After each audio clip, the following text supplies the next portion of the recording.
Hey guys, welcome to the budgeting assignment. This may be, a lot of people have said, the most important financial lesson that you guys may get because this is something that we all have to do is budget.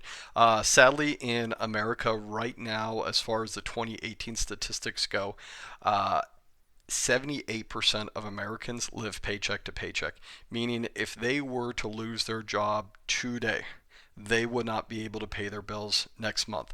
And that scares me quite a bit. So that's why I believe this is one of the most important lessons that you guys could possibly learn and anybody could possibly learn. So I want you guys to continue this conversation at the dinner table with friends, family, and significant others because this is something that we really as a country need to step up our game. So under the budgeting assignment, here we go. Here are the rules. Number one, you have a monthly salary of 2,500. Now, some of you guys are like, "Oh, I make more than that. Oh, I make less than that." Just for this assignment, go with it. You're going to get $2,500. Okay.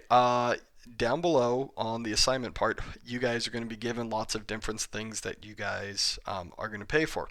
Now, some of them you're like, yes, absolutely. Some of these items you're like, nope, I want to take that out. That does not apply to me. So I've left you guys space to delete some things, to add some things in, to kind of tailor this more to your life.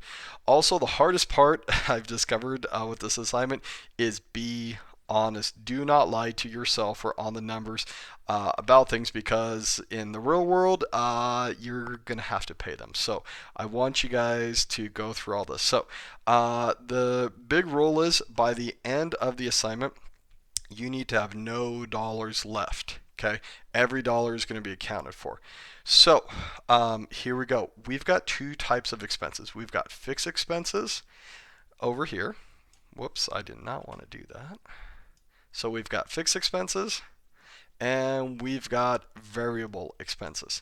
So fixed expenses are expenses that are going to be the same price nearly every single month. Now, maybe for example, your TV and internet. 1 year they bump it up, but for an entire year or two, it's that price. So these are fixed expenses. So every single month, car insurance, it's the same price. Car loan, if you have one, same price. So what we want you to do is go ahead and fill in these prices with what you want to spend. So for example, say you find Netflix, you're like, oh, I gotta have Netflix. It's going to be about $12 per month. So go through these items. Now, some of these items over here are not going to apply to you guys. So if they don't apply to you guys, you can either leave them blank, you can cross them out, you can delete them. Now, down here, I've left you guys some blank spaces. I call this the Xbox Live spaces because a couple years ago, one of my students was like, Filippini, where is my Xbox Live account? And I go, dude, can you live without that? And he goes, no, I gotta have it. So say for example, you want Xbox Live and you have to pay X amount of dollars. Okay, so for this first part, go ahead, add all these up, and then put it in here for the sum total for the fixed expenses. Okay, variable expenses. These are expenses that they could adjust here or there every single month. So, for example, groceries, you're not going to spend the exact same amount every single month on groceries. It really just depends upon what you buy. So, I would probably say the average American spends about $225 per month as an adult on groceries. Now, for reference, between my wife and I and our daughter, she's 6 years old, we spend on groceries, just to give you a reference, $570 per month on groceries. Also, a couple things. I put in some numbers in here. Gas over here, that is for gas for your house. Whereas gasoline, we're going to put that up here. This is gas for your car. The average American spends between $100 and $125 for gasoline if they drive. Now, let's just say you take the bus. Delete this and then put in a monthly bus pass or how much you spend on transportation. Okay. So you do not need to have all of these except for you need to have the ones that do apply to you. So for say for example, childcare, if you do not plan on having a child, go ahead take this one out. So go ahead and assume that you are 25 years old, you've moved out on your own, you're no longer living with your parents or guardians. You have to do this. Now, I want you to have some fun with this. So, usually the most expensive thing on here is going to be your mortgage or rent. So, you can go on to Zillow Rentals, Zillow, Realtor.com. You guys can search around on Craigslist. Find a real place to live that you're like, hey, I like that. I want to live there. Okay, what is the price? Type it in. Okay, now you're going to sum it up for fixed expenses, and then you're going to sum it up for your variable expenses. Then you're going to find out how much you have spent so far. Now, let's just say, for example, you get down here and you spent $2,000, so you have $500 left over. Okay, where should you put that? Well, actually, I want you guys to come up here to savings, pay yourself first. Okay, so say you get 2,500 and then you spend 2,000, which means that you have $500 left. You guys can put that into your savings, pay yourself first.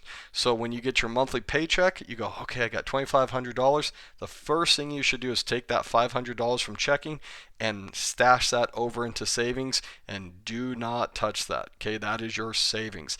This is something that we're going to hopefully save up 3 to 6 months worth of expenses. That way, down the road, if something like the coronavirus happens again and you're out of work, that pot of money is what's going to keep you guys afloat for 3 to 6 months in case you are forced not to work. So this way we can lower that number of 78% of people who live paycheck to paycheck. That way you've got some breathing room.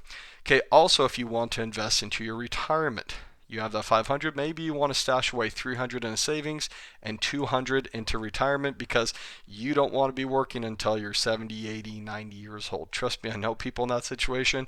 It's not fun. Now, some people I do, like my dad, he is 66 years old. He's still working 2 jobs, but he's doing jobs he loves, and it's by choice. I think he's kind of crazy, but then again, he was a teacher like me, so we're all a little weird, but that's okay. Also over here, source of cost, you guys can say where it's going to go. So car insurance, you can put the name of the car insurance, and things like that. Also, lastly, one of the most important expenses is miscellaneous. So, me personally, I store about $250 into miscellaneous per month. These are items that do not have any specific category to go into. Say, for example, you get a flat tire. There is no flat tire category in here. Okay, that's where that money is going to come from. Say, for example, it's your best friend's birthday and you want to get him a gift. This is where that money comes from. Miscellaneous is things we do not fully anticipate happening, but they do happen every single month. Usually I try to get this number down to 0 or close to, and yet the budget pushes back and life happens and you're like, oh, I do have to spend money. Oh, wonderful. Okay, so when you're done, everybody's final box should reach 2,500 and all of your expenses should add up to 2,500. If you have any questions, let me know. Have a good one, and please take this as serious as possible. Thanks. Bye.